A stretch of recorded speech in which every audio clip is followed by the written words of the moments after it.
지난주에 우리가 하나님께 받는 축복은 단답형이나 줄긋기가 아니라 종합적인 것이다 라고 말씀을 드렸고, 이와 같이 하나님의 축복을 받는 길은 오직 믿음으로 받게 되는데, 예수 그리스도를 믿는 믿음으로 우리는 언약의 백성이 되며, 이 언약의 백성이 되어 하나님께서 약속하신 모든 복을 받아 누린다 하는 사실에 대해서 함께 생각을 했습니다.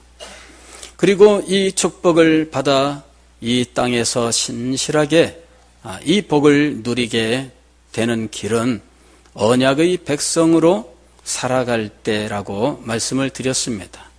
언약의 백성으로 신실하게 살아갈 때 우리는 이 땅에서 땅의 복을 받게 될 뿐만 아니라 하늘에서 영광스러운 복을 누리게 되는 것이죠.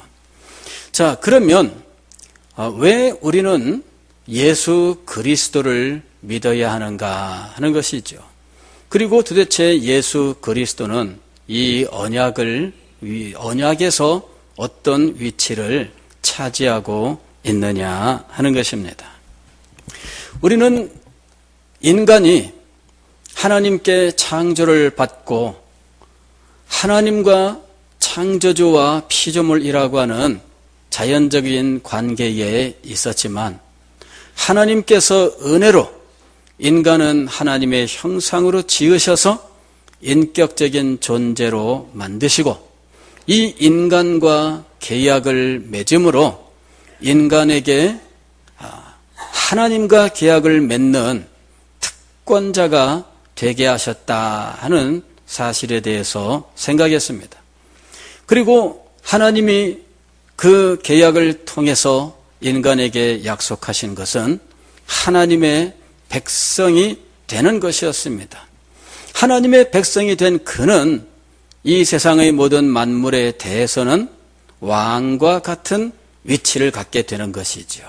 그래서 왕과 같은 자로서 하나님을 대신하여 땅에 있는, 하늘에 있는, 바다에 있는 모든 생물을 다스리되 하나님께 대하여는 백성이 되는 아주 독특한 지위에 있게 하신 것입니다. 그리고 나아가서 그에게 하나님은 생명의 약속을 주셨는데, 이것은 단지 그 생명이 존재하는 것을 의미하는 것이 아니라 하나님을 가장 가까운 곳에서 섬기면서 하나님께로부터 모든 사랑과 자비, 기쁨과 평안, 그에게 필요한 모든 것을 공급받는 것을 의미한다라고 말씀을 드렸습니다. 이것을 한마디로 표현하면은 하나님과의 신령한 교제입니다. 하나님과의 신령한 교통, 바로 이것이 우리에게 약속하신 생명의 약속이었던 것입니다. 그런데 이 언약 속에는 하나님께서 이런 놀라운 축복을 주시기 위하여 걸어 놓으신 조건이 있었던 것입니다. 그 조건은 하나님께 대한 절대적인 순종이었습니다. 하나님께 대한 절대적인 순종은 자연적인 관계에서도 마땅히 해야 되는 일입니다. 즉, 우리가 피조물이고 하나님이 창조주이시기 때문에 마땅히 하나님 앞에 절대적인 순종을 해야 됩니다. 그러나 하나님께서는 마땅히 해야 되는 그 일에 영원한 생명이라고 하는 축복을 약속해 놓으신 거예요.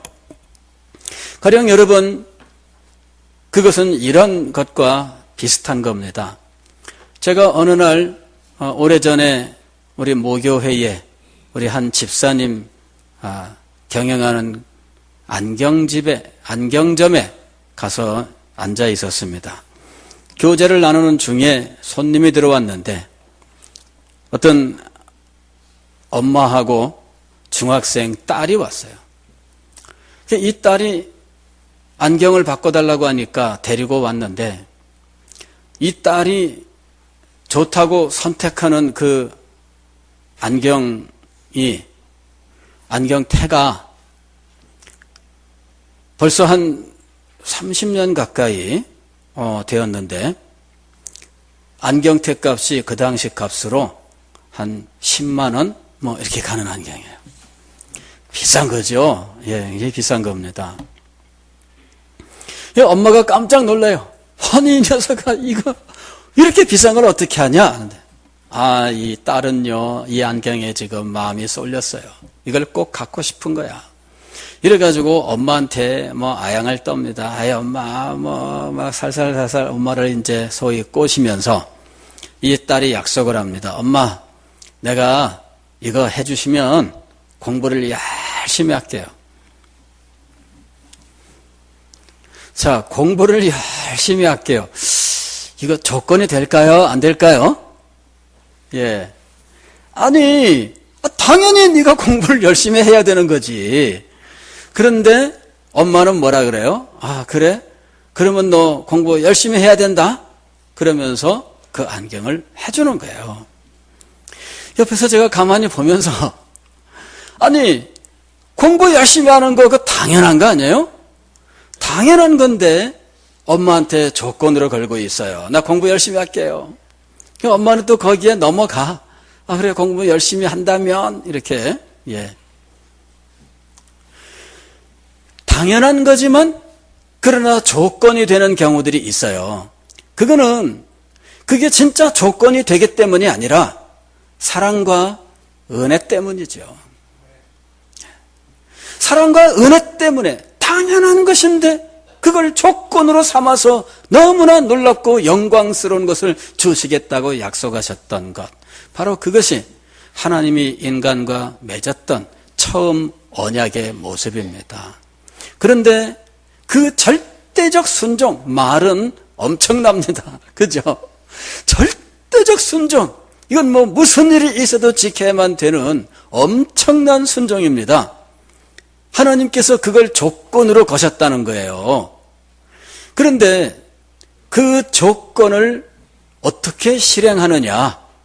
내용을 들여다봤더니 동산 중앙에 선악을 알게 하는 나무의 열매 따먹지 마라. 그거야. 아니, 절대적 순종이라고 하는데 겨우 제시된 내용을 살펴보니까 선악을 알게 하는 나무의 열매를 먹지 말라 요거예요. 아니 겨우 그 정도를 가리켜서 절대적 순종이라고 말하고 있다는 거죠.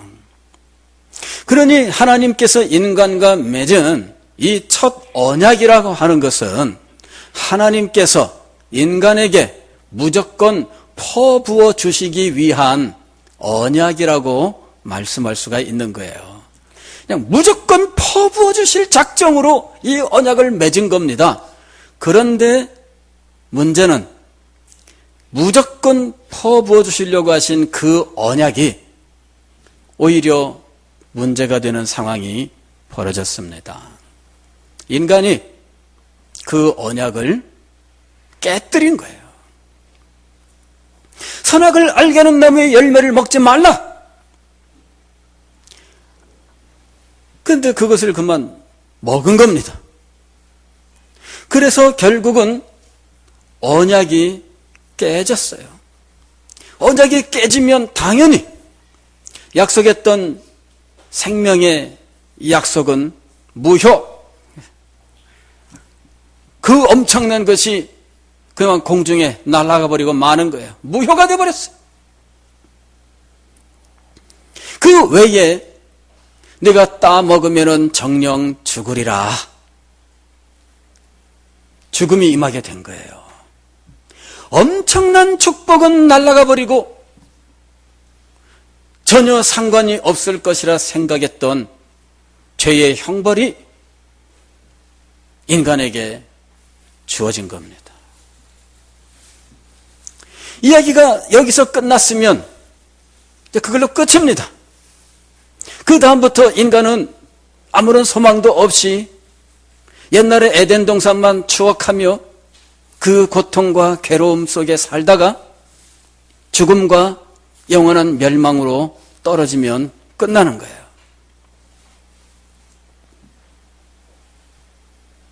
자, 성경의 말씀은 바로 그 다음부터 이어지고 있는 거예요. 복음의 말씀은 바로 그 다음부터 이어지고 있는 겁니다. 하나님께서는 아담과 맺었던 첫 언약을 깨뜨려진 상태로 버려두지 않으셨습니다. 이미 창세전에 하나님께서 인간을 창조하실 때, 그리고 인간과 언약을 맺어 축복하시기로 작정하셨을 때, 하나님은 인간이 언약을 깨뜨릴 것을 알고 계셨습니다. 그래서 그때 이 깨진 언약을 회복시키는 장치를 마련하신 겁니다. 할렐루야. 하나님께서 깨진 언약을 회복시키시는 장치를 마련을 하셨어요. 나는 비록 언약을 깨서 이 언약의 축복도 날아가 버리고 언약에 규정한 상관이 없을 것으로 생각해서 나는 신경도 안 썼던 정령 죽으리라, 이 저주가 임하게 되었는데, 하나님께서 그 다음에 이 계약의 축복을 이어갈 수 있도록, 이 계약의 저주를 없앨 수 있도록 하는 장치를 마련하셨습니다. 바로 그것이 중보자라고 해요. 중보자. 오늘 우리가 읽은 성경 말씀 보면 이렇게 되어 있죠. 하나님은 모든 사람이 구원을 받으며 진리를 아는 데 이르기를 원하시느니라. 하나님은 한 분이시요 또 하나님과 사람 사이에 중보자도 한 분이시니. 이것은 헬라어를 번역한 말이죠. 그런데 헬라어를 번역한 이 번역자들이 중보자라고 하는 이 말을 만들어냈어요. 우리말에 이 중보라는 말이 없어요. 그런데 이 말을 만들어냈습니다. 이 말은 중개, 보증, 이 두 개의 단어의 첫 글자를 딴 거예요. 즉 전혀 상관이 없고 전혀 만날 필요가 없는 이 사람 양자 사이에 중개인이 있으면은 만날 수 있게 돼요. 그리고 도저히 함께 할 수 없는 차이가 있는데 이것을 메워주는 일을 보증인이 하는 거죠. 근데 왜 그러면 보증인이냐? 이게 이제 중요한 겁니다. 왜 보증인이냐? 여러분, 히브리서 7장 22절 말씀을 보면 이와 같이 예수는 더 좋은 언약의 보증이 되셨느니라. 더 좋은 언약의 보증이 되셨느니라. 자, 왜 예수님이 더 좋은 언약의 보증이냐? 이것이 바로 하나님께서 인간이 타락하고, 다시 말씀을 드리면 첫 언약을 깨뜨렸을 때 그 언약을 회복시키시기 위한 장치로 마련하신 것이 바로 보증의 방법이었던 겁니다. 여러분, 보증은 무엇입니까? 내가 그 일을 행하지 않았음에도 그 모든 대가를 대신 치르는 것이 보증의 의미입니다. 그죠? 그러니까 보증은, 참 굉장히 우리는 안 좋은 추억이 있어요. 보증과는. 그죠? 예, 보증하고는 안 좋은 추억이 있어요. 제가 초등학교도 가기 전에 어릴 때 어느 날 잘 살던 집에서 그만 나오게 되었는데, 이번에 간 곳은 어디냐 그러면요, 우리 엄마, 우리 아버지 두 분 누우시면은 딱 되는 공간이야. 세상에. 부엌도 없고. 그래, 방만 한 칸 공간이 있는데 두 분이 누우면 끝이에요. 그럼 우리 식구들은 어떻게 되냐? 애들은 엄마 아버지랑 이렇게 발을 서로 이렇게 엇갈려 가지고 이렇게 눕고 이렇게 누워서 발을 엇갈려서 이렇게 넣고 이러고선 잤어요. 뭐 어릴 때니까 그게 뭐 힘든지 어려운지 뭐 이런 것들은 전혀 기억이 없습니다. 그냥 뭐 그렇게 살았던 거죠. 그 어느 날 왜 그런 변화가 왔을까? 나중에 어른들이 하시는 말씀을 어떻게 지나가면서 흘려듣고 하면서 이제 알게 된 사실인데, 보증을 선 거예요. 보증을 섰는데, 이 친구를 위해서 보증을 서줬는데, 친구는 어느 날 상황이 불리하니까 도망가 버렸어요. 그리고 나니까 보증인한테 모든 책임이 다 돌아와. 이래가지고 가지고 있던 걸로 모두 물어주고, 그리고는 겨우 두 사람 누울 공간 하나 겨우 구해가지고, 두 사람은 이렇게 눕고 애들은 저쪽에서 누워서 서로 발을 서로 엇갈려 뻗어 누워가지고 그렇게 몇 년을 지낸 거예요. 이야, 보증 무섭습니다, 여러분. 보증 때문에 패가 망신한 사람들이 참 많아요. 제가 서울에서 어느 교회에 있을 때 교회에 점잖게 생긴 분이 오셨어요. 그래 옷도 보면은 뭐 아주 참 좋은 옷이에요. 그래서 나름대로 잘 사는 분인가 보다 생각했는데, 이제 등록 신방을 갔습니다. 그랬더니 아니 세상에, 옛날에 제가 보던 집들 부엌 하나 방 하나 이렇게 있는 그 월세방으로 이제 간 거예요. 앉아가지고 이분의 얼굴과 이분의 옷과 말씀하시는 것과 지금 이 상황이 어울리질 않아요. 그래 말씀하시는 것을 들어보니까 아주 큰 사업을 하던 분이에요. 교회에서 얼마나 섬겼던 분인지 몰라요. 그런데 남동생이 있었는데 남동생 사업한다고 보증을 서줬다는 거예요. 어느 날 이 사업이 부도가 나면서 자기가 모두 뒤집어 썼어요. 자기가 잘 하던 이 사업체가 다 넘어갔어요. 그래가지고 식구들이 뿔뿔이 흩어졌는데, 남편하고 자기는 둘이 옷까지 몇 개만 싸가지고 나왔는데, 겨우 가지고 나온 옷이 그래도 좋은 옷들인 거예요. 그래서 입고 다닐 때는 뭐 표가 안 나는데 집에 가보니까 이게 망한 거예요. 무엇 때문에 망했느냐? 보증 때문에 망했어요. 우리는 보증인에 대하여 안 좋은 추억이 있습니다.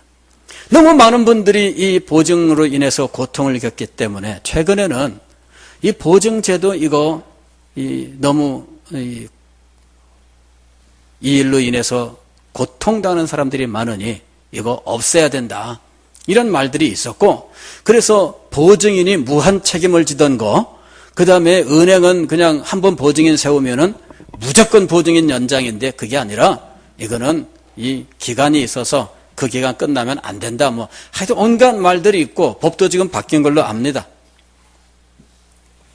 근데 오늘 우리 성경은 예수 그리스도께서 죄인을 위하여 이 무한 보증을 지셨다라고 말씀하는 거예요. 예수님께서 무한 보증을 지셨습니다. 무제한의 보증을 지셨습니다. 우리 모두가 감당해야 되는 죄값을 예수 그리스도께서 대신 감당하셨습니다. 죄의 삭은 사망입니다. 그런데 하나님의 은사는 그리스도 예수 안에 있는 영생입니다. 어떻게 이런 일들이 일어났습니까? 예수 그리스도께서 우리를 위하여 보증이 되셨기 때문입니다. 이것은 죄사함을 얻게 하려고 많은 사람을 위하여 흘리는 바 나의 피 곧 언약의 피니라. 언약의 피니라. 예수 그리스도의 죽음은 단지 인간이기 때문에 겪은 죽음이 아니었습니다. 그것은 하나님께서 인간과 맺은 그 계약 속에서 보증인의 위치를 기꺼이 감당을 하셨고, 그리하여 그가 스스로 이 보증인으로서 죄값을 치르기 위하여 피 흘려 죽으셨던 것입니다. 그래서 성찬 예식을 거행하시면서 이 엄청난 의미를 보존키 위하여 성찬 예식 속에 당신의 죽으심, 당신의 피 흘림의 이 원칙을 담아 놓으셨던 겁니다. 그래서 주님께서 다시 오시는 그 영광스러운 날까지 교회는 언제나 성찬을 행하면서 이 언약을 전파해야 하는 것이었어요.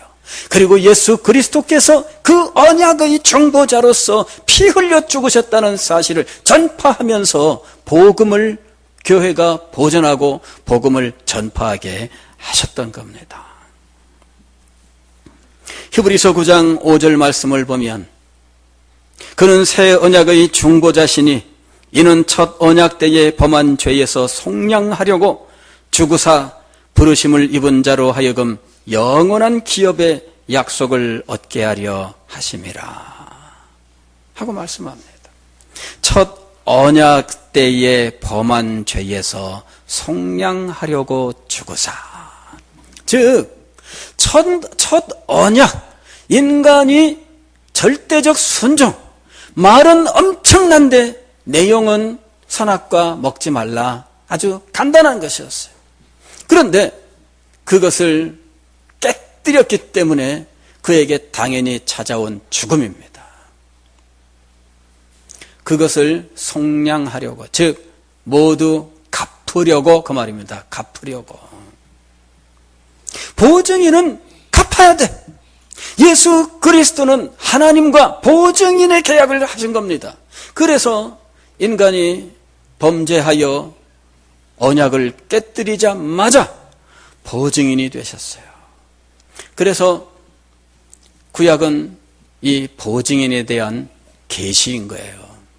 아브라함을 불러 아브라함과 언약을 맺으면서 자손의 언약을 주셨어요. 다윗을 불러서 자손의 언약을 주셨습니다. 그리고 아브라함과 다윗의 자손이신 예수 그리스도께서 이 땅에 오셨습니다. 그런데 왜 이분이 죽으셔야 했을까요? 바로 그것이 계약 때문이에요. 계약 때문에. 계약을 알지 못하면 예수님의 죽으심을 설명할 수가 없습니다. 예수님의 죽으심을 대속의 희생이라 이렇게 이야기를 하는데, 죄인을 대신하여 누군가 대신 죄값을 치르는 형법의 원리는 없습니다. 학자들이 또 법을 공부한 사람들이 고금 이래로 그와 같은 원리가 있는지에 대해서 찾아봤어요. 신학을 전공한 사람 중에는 법을 전공한 사람들이 많습니다. 칼빈 같은 경우에도 법을 전공한 분이에요. 루터 같은 경우에도 법을 공부하다가 바꾼 사람이에요. 그런 사람들이 고금 이래로 이 죄인은 여기 있는데 멀쩡한 사람이 나타나서 내가 저 사람 위해서 대신 죄값을 치를 테니 이 사람은 놔주세요. 그랬을 때 이 멀쩡한 사람을 대신 집어넣고 죄인을 풀어주고 자유롭게 다니게 하는 형법이 있느냐 하는 거죠. 그거를 찾았어요. 사례를 찾기 위해서 법을 다 뒤졌는데 그런 법이 없어요. 그래서 그냥 하나님의 사랑으로 대신 죄값을 치른 거다, 이렇게 설명하고 넘어갔어요. 하나님께서 원칙을 세우셨으면 뭐 그런 거지, 하나님이 행하셨으니까 이러고 넘어간 거예요. 다른 말은 다 맞는데 문제는 뭐냐 하면은 예수님의 죽음의 당위성을 찾지 못한 거지요. 왜 예수님이 대신 죽어야 되느냐? 당위성이 없어요. 그냥 예수님이 죄인을 대신하여 죽으셨고 죄인은 예수님을 믿으면 죄값을 치르셨으니 죄의 사하심을 얻고 생명을 얻는다, 그렇게 배웠고 그렇게 믿었는데 거기에 당위성이 없는 거예요.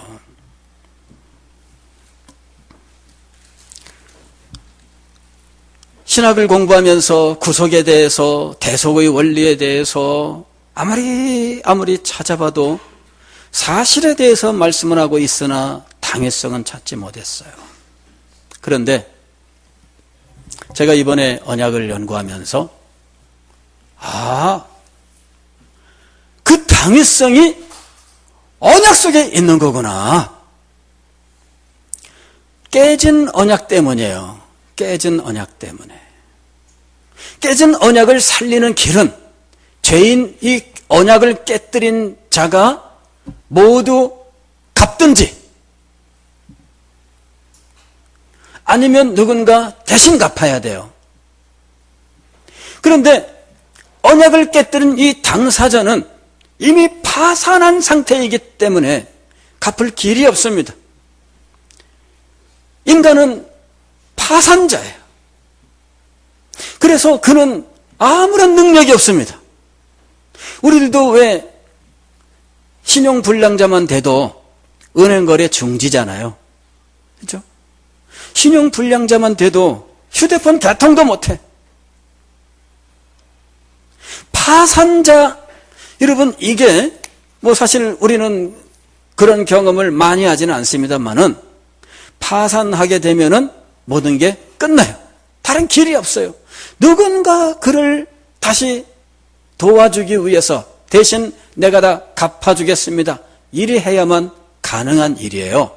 그런데 하나님과 인간이 맺은 계약 속에 우리가 알지 못했던 하나의 조항이 있었는데 그것은 보증인의 조항이었어요. 보증인의 조항 때문에 이미 하나님과 성자는 인간이 계약을 깨뜨리면 보증인이 되시기로 약속을 하고 있습니다. 그래서 인간이 계약을 깨뜨리자 성자께서 보증인의 역할을 시작을 하신 겁니다. 보증인이 되셔서 두 가지 일을 하셔요. 보통 우리 인간 세상에서는 보증인이 되면은 그냥 이 사람이 지은 모든 거 다 내가 갚고 다 못 갚으면은 나도 무일푼 나도 같이 그냥 파산해버리고 마는데 예수 그리스도는 두 가지 면의 보증인으로서 능력이 있었어요.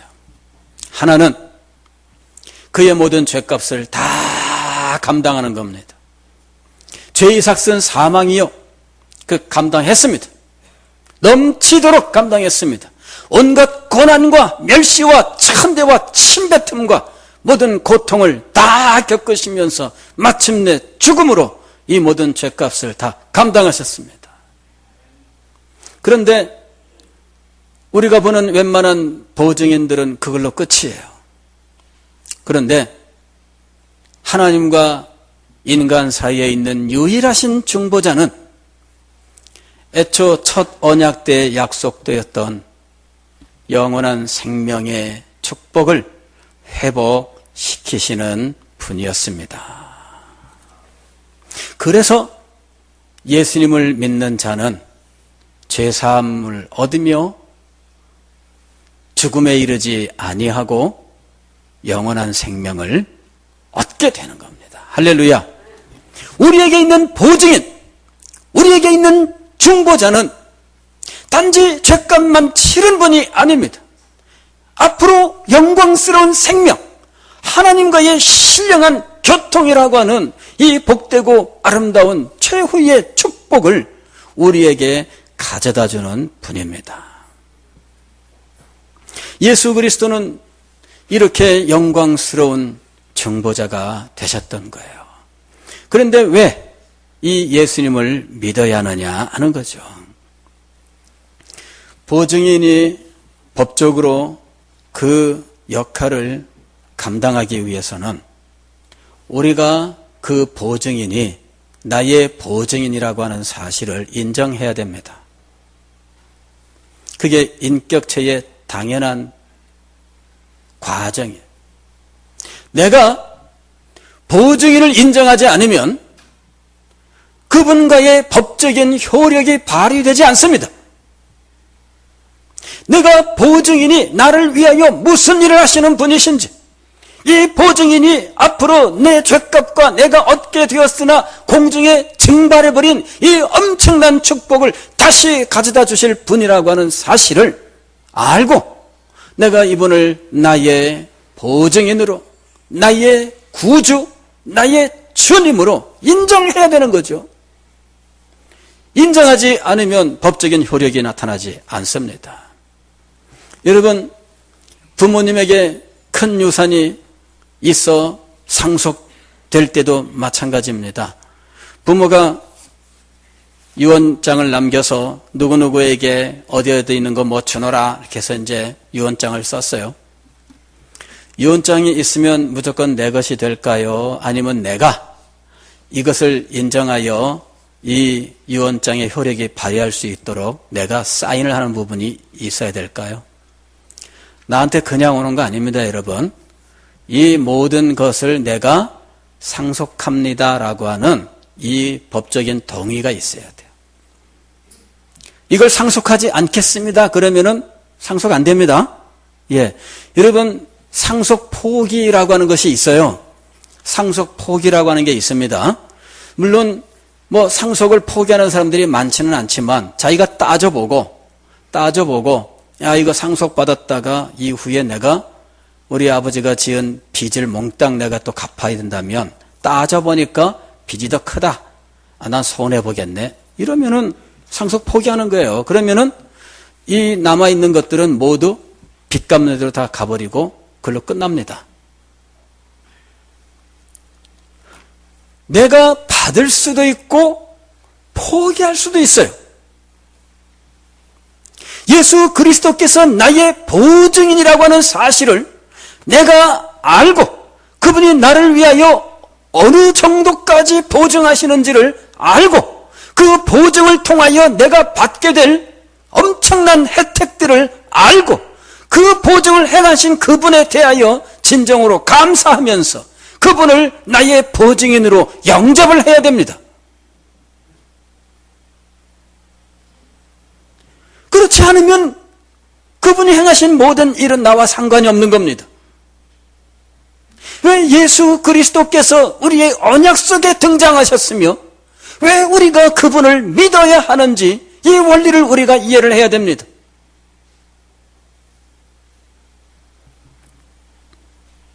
예수 그리스도는 우리의 보증인이 되셔서 영적 파산 상태에 빠져 있는 이 파산자들을 구원하시는 분이 되신 겁니다.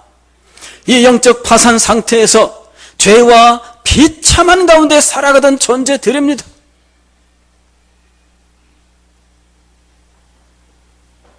그는 이 세상에서 섭리의 아픔과 고통 속에서 눈물을 흘리면서 신음하면서 살아갑니다. 오죽하면은 인생의 이치를 연구한 사람이 인간의 삶은 생로병사가다, 고해다 그랬습니다. 고통의 바닷속에서 살고 있는 것이 인생이라는 거예요. 이 고통의 바다를 벗어나기 위해서는 이거 없다고 생각해라 이러는 거예요.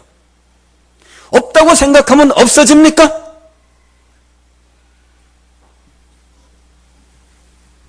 산은 산이고 물은 물이고 고통은 고통이다 그렇게 생각하면 아무것도 아니라는 거예요.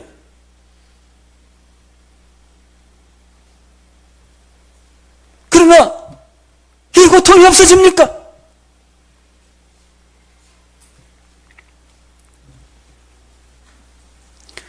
하나님께서는 우리를 죄와 비참의 상태에 버려두지 아니하셨습니다. 보증인을 세워 우리가 감당해야 될 모든 값을 다 치르게 하셨습니다.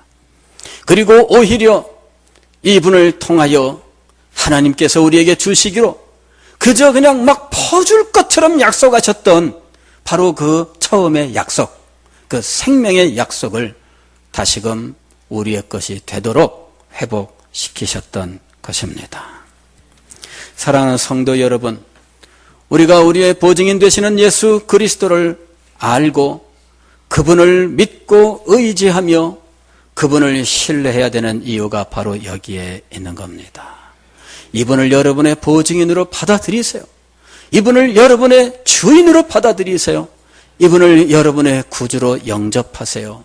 그러면 여러분은 그 파산 상태에서 다시 회복하게 될 것입니다. 죄사함을 받으며 정결하게 되며 이제는 하늘에 신령한 것들을 소유하며 영광스러운 천국을 여러분의 것으로 소유하게 될 것입니다. 하나님을 가장 가까운 곳에서 섬기면서 하나님께서 베푸시는 사랑과 자비, 그 기쁨과 평강을 누리면서 우리는 말로 표현할 수 없는 크고 놀라운 복의 상태를 누리게 될 것입니다. 그 영광스러운 자리에 들어가기까지 우리의 중보자, 우리의 보증인 예수 그리스도를 사랑하고 이분만을 찬양하고 이분만을 경배하는 우리의 삶이 되시기를 주의 이름으로 축원합니다. 기도하겠습니다.